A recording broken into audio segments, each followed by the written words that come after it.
નમસ્કાર, હું છું અંજલિ રાવલ અને તમે જોઈ રહ્યા છો કેટીવી ન્યૂઝ ગુજરાતી। સૌથી પહેલા તો આજે જન્માષ્ટમીની આપને સૌને કૃષ્ણ જન્માષ્ટમીની ખૂબ ખૂબ શુભેચ્છાઓ। આજે એક વિશેષ અવસર છે, આપણા કૃષ્ણ ભગવાનનો, આપણા સૌના વહાલા કૃષ્ણ ભગવાનનો જન્મોત્સવ એટલે કે જન્માષ્ટમી। અને આ વિશેષ અવસરે આપણી સાથે જોડાયા છે શાસ્ત્રી ભદ્રેશભાઈ દવે, જે આપણને આજના દિવસ માટે માર્ગદર્શન આપશે। શાસ્ત્રીજી, આપનું સ્વાગત છે। કૃષ્ણાય વાસુદેવાય હરે પરમાત્મને પ્રણતક્લેશનાશાય ગોવિંદાય નમો નમઃ। સર્વપ્રથમ તો આજના પર્વ જન્માષ્ટમી મહોત્સવની ખૂબ ખૂબ શુભેચ્છાઓ।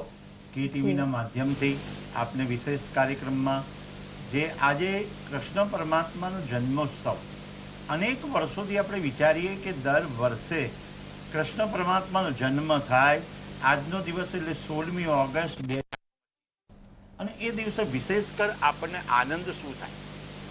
જી શાસ્ત્રીજી, આજે કહેવાય છે કૃષ્ણ ભગવાનનો જન્મ થયો હતો, દ્વાપર યુગમાં જેનો જન્મ થયો હતો ભગવાન શ્રી કૃષ્ણ, એમનો આજે જન્મ દિવસ છે। તો આજે જે જન્માષ્ટમી ઉજવાય છે એના પાછળનું આધ્યાત્મિક મહત્વ શું છે? ખૂબ મહત્વ જ્યારે કૃષ્ણ પરમાત્માની વાત આવે ને ત્યારે તો આપણને એમ થઈ જાય કે વાણી ખરેખર આજે આપણી વાણી છે ને કૃતાર્થ થઈ રહી છે। આપણી વાણીને આજે સુંદર મજાનો લાભ મળી રહ્યો છે, કારણ કે પરમાત્માના નામનું આપણે ચિંતન કરતા હોય, મનન કરતા હોય, આખ્યાન કરતા હોય કે કથામૃત કરતા હોય, અને કૃષ્ણને જોઈએ એટલે આપણને એમ થઈ જાય કૃષ્ણની વાત આવે, કૃષ્ણનું નામ આવે, પલે પલે આપણને કૃષ્ણ યાદ આવે। ઘણીવાર એમ થઈ જાય કે કૃષ્ણથી જ શરૂઆત છે અને કૃષ્ણથી જ અંતિમ ચરણ છે। જ્યારે જ્યારે કૃષ્ણ પરમાત્માની વાત આવે, શ્રી કૃષ્ણ પરમાત્માનું નામ લઈએ, અવતારોમાં જે અવતાર કૃષ્ણ પરમાત્મા અવતાર વિષ્ણુ પરમાત્માના જે 8મા અવતાર તરીકે બિરાજમાન થયેલા છે, એ પરમાત્મા આજના દિવસની એટલું બધું મહત્ત્વ છે કે આપણે આતુરતાથી આ દિવસની રાહ જોતા હોય। વ્યક્તિ જ્યારે કંઈ પણ કામ કરતો હોય, પ્રતીક્ષા કરતો હોય, અને એ વ્યક્તિ પર્વની પ્રતિષ્ઠા કરતો હોય, કારણ કે 3 રાત્રિ આવે, મોહરાત્રિ, મહારાત્રિ, મોહરાત્રિ, મહારાત્રિ, અને કહેવામાં આવે છે કે આગળ મોહરાત્રિ મહારાત્રિ પ્રમાણે આગળ અને કહેવામાં આવે કે રાત્રિઓના પ્રકાર, જેમાં એટલે કાલરાત્રિ, એટલે રાત્રિમાં કાલરાત્રિ એટલે કે કાળી ચૌદસનો દિવસ પસંદ કરવામાં આવે, મોહરાત્રિ એટલે જન્માષ્ટમીનો દિવસ પસંદ કરવામાં આવે, અને મહારાત્રિ એટલે શિવરાત્રિના પર્વનો દિવસ પસંદ કરવામાં આવે। આપણે જોઈએ કે 1 કરોડ પુણ્ય ફળ મળે છે, 1 કરોડ આગળ વધવામાં આવે તો એમ કહેવામાં એકાદશીનું પણ ફળની પ્રાપ્તિ આ શ્રી કૃષ્ણ પરમાત્માના જન્માષ્ટમીના ઉત્સવથી પ્રાપ્ત થાય છે। એમનો ઉત્સવ અનેક આનંદપૂર્વક થાય। એનું કારણ એ છે કે આજે ઘણીવાર આપણને ઘણા પ્રશ્નો થાય કે આજે ઉપવાસ કરવો પડે। જે ઉપવાસ કરતા હોય વ્યક્તિ ઉપવાસ કરે, એક સમયનું ભોજન લે, અને ભોજન લઈ અને આગળ ભગવાનના નામનું સ્મરણ કરે। મેં કીધું ને કે પ્રતીક્ષા કરતો, આતુરતાનો અંત આવતો હોય, આખો દિવસ સવારથી માંડી અને શરૂઆત કરે ત્યારથી શરૂઆતમાં જ છે ને સ્નાનાદિ કર્મ કરે। સ્નાનાદિ કર્મ કરે એટલે કે યમુનાજીનું જળ અથવા ગંગાજીનું જળ એમાં પોતાની ડોલ અથવા તો પોતાના જ્યાં માટલું એમાં કે કુંભમાં પધરાવી અને સ્નાનાદિ કર્મ કરે, યમુનાજીને યાદ કરે છે, મહારાણી યમુનાજીને યાદ કરીને કરે છે કે આ પૂજાની હું શરૂઆત કરું છું। બધું પવિત્ર વાતાવરણ કરે છે, કારણ કે ઘરમાં પવિત્ર વાતાવરણ કરી અને ભગવાનનું આગમન કરાવવાનું હોય। ભગવાન પોતાના ઘરમાં બિરાજમાન થતા હોય તેમ છતાં પણ આપણે કેટલી બધી તૈયારી કરતા હોય। નાનામનાની આસોપાલવનું તોરણ બંધાતું હોય, ક્યાંક આસોપાલવનું તોરણ બંધાતું હોય, ક્યાંક પંજરી લેવા જવાની તૈયારી કરતા હોય। કોઈક જગ્યાએ આપણે વિચારીએ તો આપણે દરેક પુષ્પ જુદા જુદા પ્રકારના લાવીને ભગવાનને સુશોભિત કરવાની તૈયારી કરતા હોય। એક હિંચકો બંધાતો હોય, એક સિંહાસન બંધાતું હોય, અને પરમાત્માના, અને આખો દિવસ તમને છે ને ઉપવાસમાં છે ને આજના દિવસે તમે ઉપવાસ કરતા હશો ને તો કોઈ પણ પ્રકારનો તમને થાક નહીં લાગે। કારણ કે થાક કેમ નહીં લાગે? કારણ કે તમે તૈયારી કર જ કરો છો કે આજે હું આ તૈયાર કરું છું। તુલસીના પાન લેશે, દૂધ લેશે, મીઠાઈ લેશે, કે પછી કોઈ પણ પ્રકારની તૈયારી કરશે। તૈયારીનું પણ ખૂબ મહત્વ છે। ધીમે ધીમે બધી તૈયારીથી પણ આપણું કામ થતું હોય છે। જી શાસ્ત્રીજી, આજના જે પાવન અવસર છે, જન્માષ્ટમીનો દિવસ છે, તો આજના દિવસે શ્રી કૃષ્ણ ભગવાન પાસે કઈ મુખ્ય વસ્તુઓ હોવી જોઈએ? શરૂઆતમાં તબક્કે કીધું કે દરેક વસ્તુ મુખ્ય તો છે જ, પણ અત્યારના પ્રમાણે મોસમ પ્રમાણેના ફળ લેવા યોગ્ય છે। પંચમેવા પણ લઈ શકાય, સાથે આપણે નાની ઇલચી છે, મીઠાઈ છે, કેળના પાન છે, પંચામૃત છે, અભિષેક માટેનું પાત્ર છે, માખણ છે, મિશ્રી છે, એ બધું ભગવાનને અર્પણ કરવું જોઈએ. લડ્ડુ ગોપાલ એટલે કે બાલ ગોપાલને એમના કપડાની તૈયારી કરવી જોઈએ. કપડાં એટલે કે કોઈ પણ વાઘા આપણે લેતા તૈયાર કરતા હોઈએ. ગાય અને વાછરડાની પ્રતિમા એમની જોડે રાખવામાં આવે. વાંસળી એટલે કે બંસરી એ પણ જોડે રાખવામાં આવે છે. મોર પીંછ રાખવામાં આવે. ખાસ કરીને મોર પીંછનું પણ મહત્વ છે. સિંહાસનનું મહત્વ છે. પાણાનું મહત્વ છે. આસનનું પણ મહત્વ છે. આસન પણ રાખવું જોઈએ. ત્યાર પછી જ્વેલરી એટલે કે કોઈ પણ પ્રકારની આભૂષણ અલંકાર એ પ્રકારે રાખીને કામ કરવામાં આવે છે તો પણ ફળની પ્રાપ્તિ થાય છે. ખાસ કરીને આપણે વિચાર કરીએ કે જ્યારે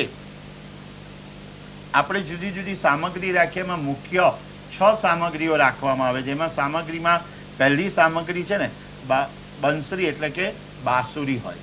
બાંસુરી રાખવામાં આવે છે. એનું કારણ છે કે એમાં કોઈ પણ પ્રકારની ગાંઠ હોતી નથી. એટલે આપણે મનુષ્યએ પણ એ વિચારવું જોઈએ કે આપણા જીવનમાં કોઈ પણ પ્રકારની ગાંઠ રાખવી ના જોઈએ, મનોગ્રંથિ ના રાખવી જોઈએ, પરમાત્માનું નામ સ્મરણ કરવું જોઈએ.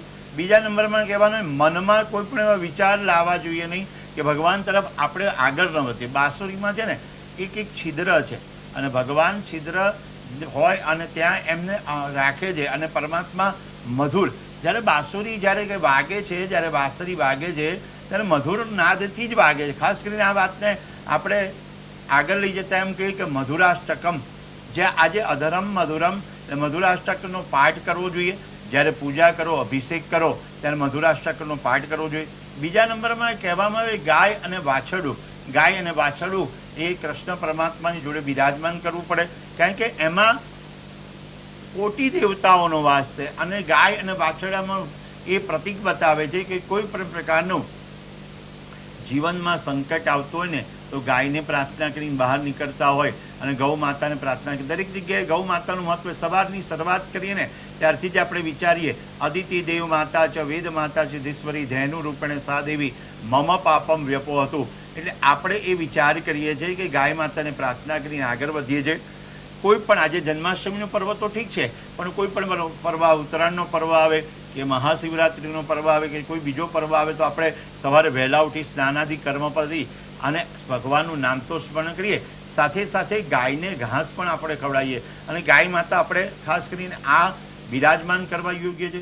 આગળ વાત કરવામાં આવે તો મોર પંખ એટલે કે મોર પીંછ જે આપણે ભગવાનના સન્મુખ રાખવામાં આવે. જ્યારે એવું કહેવામાં આવે છે કે કૃષ્ણ પરમાત્માને માતા જ્યારે તૈયાર કરતા હતા ત્યારે તૈયાર કરી અને મોર પંખ એમની ઉપર બિરાજમાન કરતા. મોર પંખ સ્થિરતાનું પ્રતીક છે. માણસ જ્યાં સુધી સ્થિર રહી શકે ને ત્યાં લગી બધું કાર્ય એના સંપન્ન થઈ શકે. કારણ કે બ્રહ્મ મુહૂર્તમાં પ્રાણી માત્રનું કલ્યાણ કરે, દુઃખ દૂર કરે. કોઈ પણ પ્રકારનું દુઃખ હોય ને એ મોરપીંછ દૂર કરે છે. ઘરમાં પણ મોરપીંછ રાખવામાં આવે તો સુખ અને સમૃદ્ધિ વધે. ખાસ કરીને આજના દિવસે કહેવામાં આવે કે જન્માષ્ટમીનો જે પર્વ છે એ પર્વમાં આપણે મોરપીંછ રાખવામાં આવે. મોરપીંછ લઈ અને ભગવાનને અર્પણ કરવામાં આવે. ઘરમાં કોઈ પણ પ્રકારનો કલશ થતો હોય, ક્લેશ થતો હોય તો મોરપીંછ રાખી અને ભગવાનને પ્રાર્થના કરવામાં આવે કે અમારે જીવનમાં કોઈ પણ પ્રકારનું મતાંતર રહેતું હોય, મતભેદ રહેતા હોય તો મોરપીંછ એટલે કે મોરપંખથી અમારે જે પણ કામ કરવાનું છે સુમેર ભરવી થાય. અને સાથે દરેક કામમાં હું કહું, ગઈકાલે પણ આપણે કહ્યું મતભેદ હોય તો ચાલે પણ મનભેદ હોય તો ચાલતા નથી. તો આપણે ભગવાનને પ્રાર્થના કે પરિવાર સાથે રહીને આ ઉત્સવને ઉજવી શકે. સાથે ચોથા નંબરમાં કહેવામાં આવે કમર.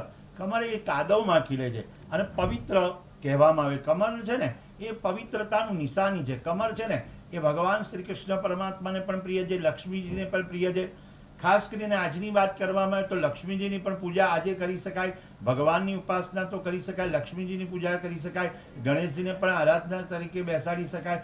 સાથે સાથે દેવકી, વાસુદેવ, જશોદા, નંદ મહારાજ એ બધાને યાદ કરવા જોઈએ. બલભદ્રજીને યાદ કરવા જોઈએ. જેમ આપણે ગાય, વાંસળી, કમરને યાદ કરતા હોય, કાદવમાં પવિત્રતા છે. માખણ પાંચમા નંબરમાં કહેવામાં આવે. માખણ ભગવાનને ખૂબ પ્રિય છે.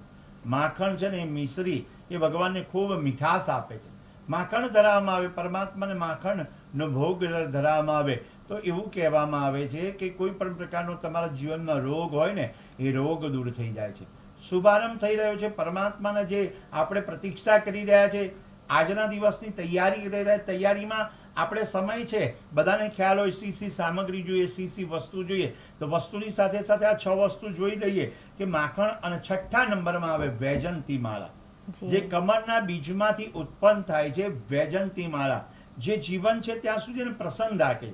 એ ભગવાન આપણને પ્રસન્ન મુદ્રામાં આનંદ કરાવે. ભગવાનનું સ્વરૂપ જોજો કોઈ પણ દિવસ, ત્યારે પણ તમે જોજો ને ભગવાનનું સ્વરૂપ. કૃષ્ણ પરમાત્માનું કોઈ દાડો રડ્યા નથી, એવું કહેવામાં નાખુશ નથી થયા, અને કોઈને પણ ટેકો આપ્યો. કોઈ એમની ટીકા કરતો હશે ને તો પણ એમને ટેકો આપીને કામ કરતા હશે. અર્જુનજીને પણ જ્યારે ગીતાજીમાં સંદેશો આપ્યો કે યત્ર યોગેશ્વર કૃષ્ણ યત્ર પાર્થો ધનુર્ધર તત્ર વિજયો વૃત્તિ ધ્રુવા નીતિર્મતિર્મમ. જ્યારે જ્યારે પાર્થને બોલવામાં આવે, અર્જુનને બોલાવવામાં આવે છે, ત્યારે ક્યારે આપણને કૃષ્ણ પરમાત્મા તરત જ યાદ આવે. જન્માષ્ટમી આવશે એટલે જોજો એ સ્વરૂપ આપણે બદલાઈ જાય, તો કે 12 સ્વરૂપમાં આપણે પરમાત્માને યાદ કરીશું. ત્યાર પછી એવું કહેવામાં આવે છે, જો ધારો કે ગોવર્ધન લીલાનું આપણે સ્વરૂપ બિરાજમાન થાય તો સાહેબ ભગવાને એમની શક્તિનું એટલું બધું કીધેલું છે. શક્તિ કેવા પ્રકારની? ટચલી આંગળીએ પરમાત્માએ પર્વતને ઉઠાવી લીધો હતો, પર્વતને ગ્રહણ કર્યો હતો, અને બધાના માટે, પોતાના માટે નહીં, બધાના માટે, બધાના માટે કર્યો હતો ગ્રહણ. સાચી વાત છે તમારી શાસ્ત્રીજી.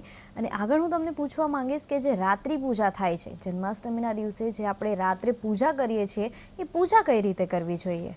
સર્વપ્રથમ તો જ્યારે પૂજાનો પ્રારંભ કરીએ 12 વાગે આપણે નિયમિત પ્રમાણે જોજો. તમે 8મનો દિવસ સરસ મજાનો અષ્ટમી, જ્યારે અવતાર પણ એમનો 8મો, એનાથી આગળ કહેવામાં અષ્ટ છે ને એમને બહુ પ્રિય છે. 8 વસ્તુઓ બધી પ્રિય હોય, જુદી જુદી પ્રકારની. 8નો 8 છે ને શુભ અંક કહેવામાં, આમ છે ને માતાજીનું કહેવાય. પણ અહીંયા જન્માષ્ટમીમાં જન્મ અષ્ટમી 12 વાગે રોજ સવારની પહેલાથી આપણે શરૂઆત કરતા હોય ત્યારે સર્વપ્રથમ એકાદ આપણે જ્યારે શરૂઆત 12 વાગ્યાની રાહ જોતા હોય ત્યારે સ્નાનાદિ કર્મ ફરીથી એકવાર કરી અને ઉત્સાહપૂર્વક આનંદપૂર્વક ભગવાનના નામનું સ્મરણ કરવું જોઈએ. ઉત્સાહ અને આનંદ એટલો બધો અનેરો છે કે જેનાથી આપણું કર્તવ્ય વધે. સ્વચ્છ કપડાં પહેરવા જોઈએ.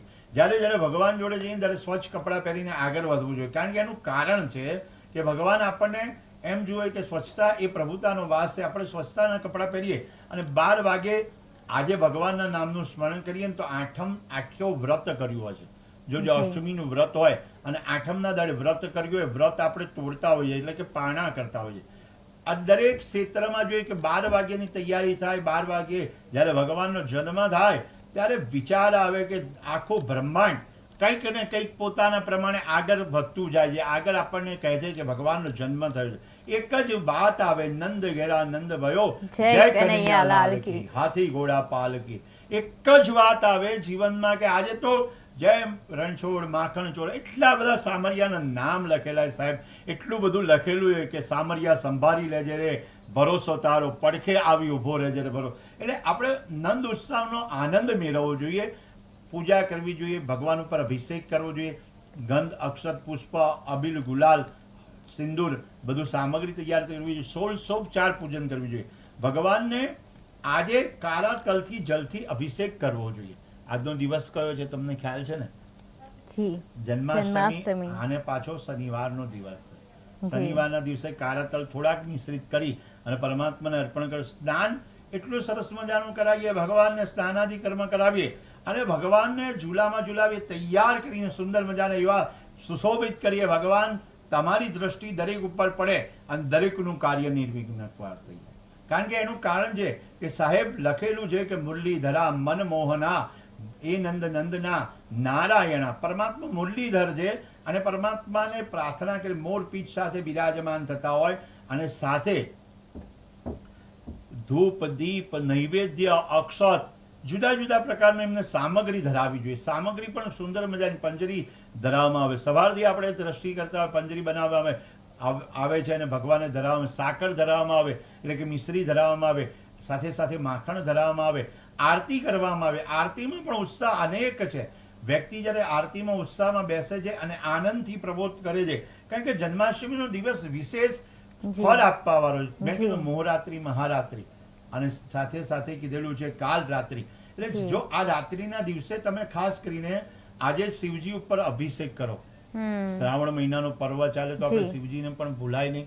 તો શિવજી ઉપર અભિષેક, દારિદ્ર દુઃખ દહન સ્તોત્રનો પાઠ કરો અને શેરડીના રસનો અભિષેક કરો. વધારે 11 પાઠ કરવામાં આવે અથવા તો 21 પાઠ કરી અને શિવજી ઉપર અભિષેક કરવામાં આવે. આ સમયે કૃષ્ણ ભગવાનની પૂજા થાય અને ત્યારની જોડે જોડે આ પણ પૂજા થાય તો તમારા જીવનમાં કોઈ પણ લક્ષ્મી એટલે કે પૈસા, નાણાકીય તકલીફ, કોઈ મૂંઝવણ હોય એ બધું દૂર થઈ જાય છે. કારણ કે ભગવાન શિવજી અને જોડે બિરાજમાં હરિહર. એટલે આપણે જ્યારે જન્માષ્ટમીના દિવસનો પર્વ આવે ને, ખાસ કરીને એક નોંધપાત્ર છે, એ દિવસે જપ તપ યજ્ઞ કરવા જોઈએ. આ દિવસ એવો ઉત્તમ છે કે તમે ધારો કે કોઈ જપ કરો છો, તપ કરો છો, યજ્ઞ કરો છો અને યજ્ઞથી તમને એટલો ફાયદો થાય છે. યજ્ઞથી પણ એક વાતનું છે કે યજ્ઞ એ જીવનમાં છે ને યજ નામના ધાતુમાંથી ઉત્પન્ન થાય ને પરમાત્માના મંત્રોચ્ચારથી આપણે થાય. કોઈક મંત્ર હોય એની તાકાત હોય કે ના હોય, મંત્ર હોય, હું કાયમ કહું કે મંત્ર, મિત્ર અને મૂર્તિ એ ત્રણેય વસ્તુ કામ કરે. મંત્ર, કોઈ પણ પ્રકારનું મંત્ર બોલીએ ને એનું હોય. કૃષ્ણ પરમાત્મા આપણે લખેલું છે કે તો કૃષ્ણ જન્માષ્ટમી તો આપણે મોર પીંછ જોઈએ, માખણ જોઈએ, વાંસળી જોઈએ, એટલે આપણને ખબર પડી જાય કૃષ્ણ પરમાત્મા. તો મંત્રની પણ એટલી જ તાકાત રહેલી છે, શક્તિ રહેલી. જી શાસ્ત્રીજી, આજે કયો મંત્રો આપણે બોલવા જોઈએ, કયા મંત્રનું આપણે રટણ કરવું જોઈએ આજના દિવસે? ખાસ કરીને આજના દિવસે જ્યારે ભગવાનના નામનું સ્મરણ કરવું જોઈએ તો ટૂંકો ને ટચ મંત્ર છે ઓમ કૃષ્ણાય નમઃ. કારણ કે ભગવાનના જે નામ અનેક છે, હરિ તારા નામ છે 1000, એ રીતે ભગવાનના અનેક નામ છે, પણ એમાં પહેલું નામ છે ને ઓમ કૃષ્ણાય નમઃ, એ મંત્રનો જપ કરવો જોઈએ. સરળ છે એટલા માટે. પછી ઓમ શ્રીમ રીમ ક્લીમ ગ્લોમ દેવકી નંદનાય નમઃ. ફરીથી એકવાર ઉચ્ચારણ કરી જોઈએ, ફરીથી એકવાર બોલવામાં આવે, જેથી કરીને આપણને ખ્યાલ આવે કે કયો મંત્રની આપણે શક્તિ પ્રદાન કરે છે.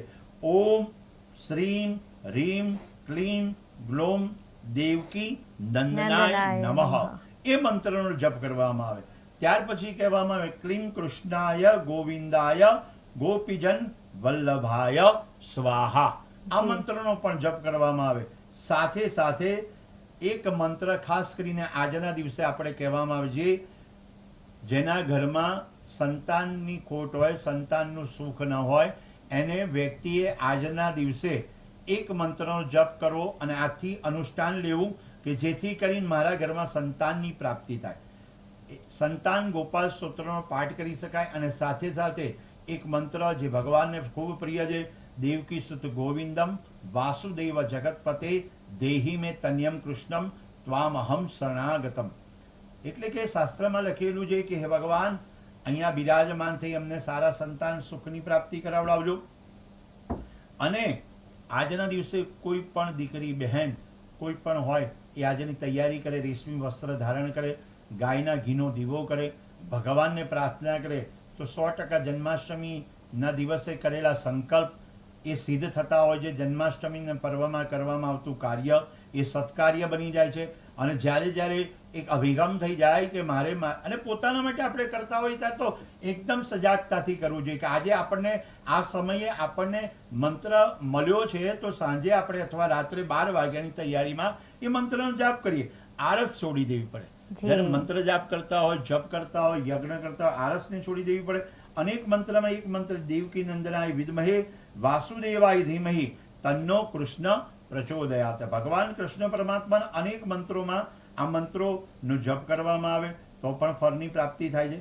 અને સાથે જ્યારે વ્યક્તિ ઓમ કૃષ્ણાય નમઃનો જપ કરીને સાથે સાથે લક્ષ્મીની પ્રાર્થના કરવાની હોય તો ઓમ શ્રીમ નમઃનો જપ કરે. ઓમ શ્રીમ નમઃ, કારણ કે ઓમ શ્રીમ નમઃ કહેવાથી પણ લક્ષ્મીજીની પ્રાપ્તિ થાય છે. જી શાસ્ત્રીજી, આજે જન્માષ્ટમી છે અને જન્માષ્ટમીના દિવસે ભક્તો ઉપવાસ કેમ રાખે છે? ઉપવાસનો અર્થ જ એમ ઉપ વત્તા વાસ એટલે ભગવાનની સમીપ રહેવું. જ્યારે જ્યારે મારે વાત આવે ને ત્યારે કહેવામાં આવે કે ભોજન છે ને વધે ને તો ભજન ઘટે અને ભજન વધે ને ત્યારે ભોજન ઘટે. ખાસ કરીને ઉપવાસ કરવો જોઈએ. ઉપવાસનું મહત્વ એટલા માટે છે કે આ એકાદશીઓ આપણે કરતા હોઈએ, એમાં એકાદશી કદાચ આપણાથી ન થાય તો જન્માષ્ટમીનું વ્રત કરતા હોઈએ તો પણ ફળદાયી છે. અનેક સ્કંદ પુરાણમાં પણ મહાદેવજીએ પોતે શ્રાવણ માસમાં લખેલું છે, શ્રાવણ માસમાં કહેવડાવ્યું છે કે જ્યારે જ્યારે જન્માષ્ટમીનો પર્વ આવે ત્યારે ઉપવાસ કરવો યોગ્ય છે. જો એક વિચાર આવે, ઉપવાસ કરવાથી આપણા જીવનમાં છે ને એક મન છે ને આપણું ભગવાન તરફ પ્રેરિત થાય છે. ઉપવાસ કરતા હોય ત્યારે મેં પહેલાં પણ કીધું કે આળસ નહીં કરવાની અને સાથે સાથે તમારે જમીન ઉપર સૂઈ જવાનું એ દિવસે રાત્રે, અને બપોરે સૂવાનું નથી. કારણ કે વ્યક્તિ અને આજે સુવાનો સમય પણ ના મળે, કારણ કે આપણે એટલી બધી તૈયારી કરતા હોય, એટલું બધું ગઠબંધન કરતા હોય કે ભગવાન આજની તારી તૈયારી, વાલા તારી તૈયારી કરવા માટેનો આ દિવસ આપ્યો છે, જે અવસર આપ્યો છે, એ અવસરની પ્રાપ્તિ થઈ જાય એ અગત્યનું છે. તમે પૂર્ણ પ્રમાણે પરમાત્માની પ્રાર્થના કરો કે પરમાત્મા મારે આજે તમારી સેવા કરવી છે. ગમે તેટલો પરસેવો થાય તો એવું લખેલું છે શાસ્ત્રમાં, પર સેવા વડે પર સેવા થાય. ઘણીવાર વ્યક્તિ છે ને એમ વિચારે કે ભાઈ મારે સેવા કરવી તો બધું જ મને વાતાવરણ અનુકૂળ હોય અને હું સેવા કરવા બેસું. ઘણીવાર હું ઘણા લોકોને કહું કે ભાઈ તમે દિવસમાં એકવાર જ્યારે શરૂઆત કરો દિવસની શરૂઆત, ત્યારે દીવો પ્રાગટ્ય કરીને દિવસની શરૂઆત કરજો. તો એ કે ભાઈ દિવેટ બનાવવી પડશે, દિવેટને બોળવી પડશે અને પ્રગટાવવી પડશે, એ પણ તમે નથી કરી શકતા. ઘણીવાર તો ઘણા વ્યક્તિ છે ને દીવો પણ તૈયાર હોય, દિવેટ પણ મૂકેલી હોય, માચીસ પણ બાજુમાં હોય, તો પણ દીવાનું પ્રાગટ્ય ન કરી શકતા હોય. તો આપણે વિચારીએ કે આપણે આળસ શું કરવા? जिसमें रस नहीं है वो आलस है. આપણને જેમાં રસ નથી ને એ આળસ છે. જેમાં આપણને રસ છે તો આપણે કેટલું આપણે રસ પ્રમાણે કામ કરતા હોય. નીરસતા હોવી ના જોઈએ. ભગવાનને પણ નીરસતા ન રાખીને પરમાત્માના નામનું સ્મરણ કરવું જોઈએ. જેટલું બને એટલું ઈશ્વરને પ્રાર્થના કરવી જોઈએ કે આજનો દિવસ છે ને સુંદર મજાનો દિવસ છે, તમારે આ કાર્ય કરવાનું છે. જે વ્યક્તિ સૂર્ય નારાયણની ઉપાસના કરતો હોય, દેવોની ઉપાસના કરતો હોય અને ભગવાનની ઉપાસના કરતો હોય, અવસર આવે, જોજો 12 વાગે મહાશિવરાત્રી આવે ને ત્યારે પણ આપણે ભગવાનના આરતી કરતા હોય નિષેધકારમાં. એટલે આજે 12 વાગ્યા પછી 12:45 સુધી ભગવાનના નામનું જેટલું બને એટલું જપ તપ કરવાનું છે. ભગવાને ભાગવતજીમાં શ્લોકમાં લખેલું છે, જ્યારે 10મો સ્કંદ 2જો અધ્યાય અને એમાં 26મા શ્લોકમાં સત્યવ્રતમ સત્યમ પરમ ત્રિસત્યમ સત્યસ્ય યોનિ નિયતમ સત્યમ સત્યસ્ય સતવ્રતમ સત્યનેત્રમ સત્યાત્મમ ત્વામ શરણમ પ્રવંતાંતિ હરે 9 વખત સત્ય આવે અને 9ધા ભક્તિ પૂર્ણ થાય ને ત્યારે પરમાત્માની પ્રાપ્તિ થાય છે. જી શાસ્ત્રીજી, તો બસ આજ માટે આટલું જ. જન્માષ્ટમીમાં શ્રી કૃષ્ણ વિશે વાત કરીએ એટલી ઓછી પડે છે. શાસ્ત્રીજી, આપના આશીર્વચન માટે સંસ્થા તમારી ખૂબ ખૂબ આભારી છે. તમે જોતા રહો KTV ન્યૂઝ ગુજરાતી, સમસ્યા તમારી, ખબર અમારી.